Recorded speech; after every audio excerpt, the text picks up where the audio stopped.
మహాశివరాత్రి రోజు భక్తులంతా కూడా ఉపవాసం, జాగరణ, అభిషేకాలు, ప్రత్యేకమైనటువంటి పూజలను ఆచరిస్తూ ఉంటారు. అయితే అనారోగ్య సమస్యలతో బాధపడేవారు కావచ్చు, లేదా గర్భిణీలు కావచ్చు, లేదా ఉపవాసం చేయలేని వారు కావచ్చు, ఉపవాసం, జాగరణ చేయలేకపోతున్నాము అని బాధపడుతూ ఉంటారు. కానీ బాధపడాల్సిన అవసరం ఏమీ లేదు.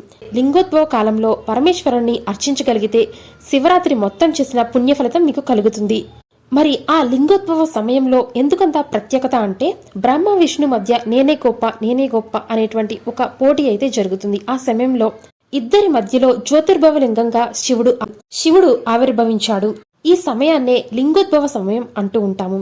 శివరాత్రి మొత్తం ఏం చేసినా చేయకపోయినా ఈ లింగోద్భవ సమయం మాత్రం చాలా ముఖ్యమైనది. మరి ఆ లింగోద్భవ సమయం అర్ధరాత్రి 12:09 నుండి 12:57 వరకు కూడా ఉంటుంది.